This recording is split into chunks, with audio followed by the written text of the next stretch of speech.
Kabul, once a city of gardens, now a battlefield. Layla, a young girl with eyes as bright as the pomegranates in her father's orchard, saw the change. The Soviet soldiers had left, but peace had not come. Instead, different groups fought for control. Rockets screamed across the sky, leaving trails of smoke. Buildings that had stood for centuries crumbled into dust. Gone were the days when Layla could stroll through the bustling bazaars with her mother.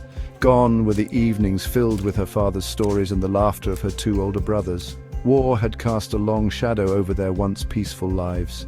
The streets, once alive with vendors and children playing, were now eerily deserted. Fear, like a suffocating blanket, settled over Kabul. Layla, once a carefree child, found solace in her books and in the company of her best friend Tariq. He was a year older, with a mischievous grin and a limp from polio, a constant reminder of the hardships their country had endured. Together they shared stories, dreams, and a hope that one day the fighting would end and their beloved Kabul would return to its former glory. But as days turned into weeks, that hope dwindled like water in a drying well.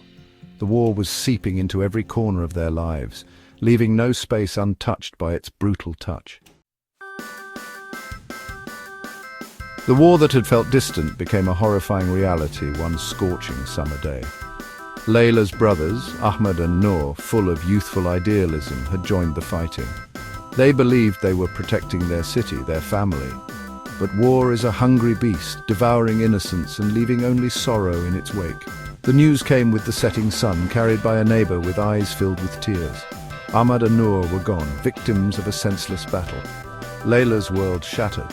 Her heart, once brimming with the melodies of her brother's laughter, felt like a hollowed-out gourd. Her parents, their faces etched with grief, became shadows of their former selves. The life had drained out of their home, replaced by a deafening silence. As if echoing the emptiness in Layla's heart, Kabul too was becoming a ghost of its former self. Amidst their own grief, another blow came. Tariq's family, fearing for their safety, decided to flee to Pakistan. The journey was fraught with danger, a desperate gamble for survival.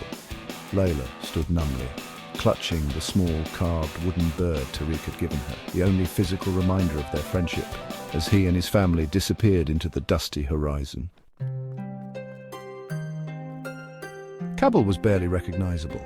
Buildings lay in ruins, their skeletal remains stark against the azure sky. The once vibrant colors of houses, shops, and mosques were now hidden beneath a thick layer of dust and ash. The air, heavy with the stench of gunpowder and decay, was a constant reminder of the death and destruction that had become synonymous with their lives. Layla moved through the ruined streets like a ghost, her heart heavy with unshed tears. Each day brought fresh horrors, new tales of loss and devastation. The market, once a kaleidoscope of colors and scents, was now a desolate space, its stalls empty, its vendors gone. The laughter of children, the music from tea shops, the friendly banter of neighbors, all had vanished, replaced by an oppressive silence. Only the occasional rumble of distant gunfire and the mournful cries of grieving mothers broke the silence.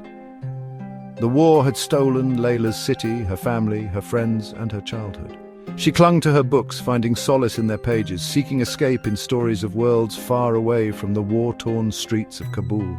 But even in the sanctuary of her imagination, the reality of her situation was never far away. One fateful night, as Layla lay huddled in the darkness of her room, a deafening roar tore through the silence. The ground shook violently, and a blinding flash of light turned the night sky into an inferno. A rocket fired aimlessly into the city found its mark in Layla's home. The walls crumbled, burying her under a mountain of rubble. When Layla regained consciousness, she was trapped, her body screaming in pain.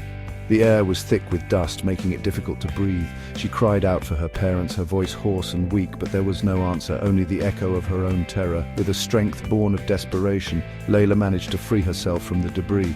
Stumbling out of the ruins, she was met with a scene of unimaginable devastation. Her home, her sanctuary, was reduced to a pile of rubble, and her parents, her protectors, her whole world were gone, buried beneath the debris. Layla stood amidst the ashes and the tears, her heart shattered into a million pieces. The world had lost its colors, its sounds, its warmth.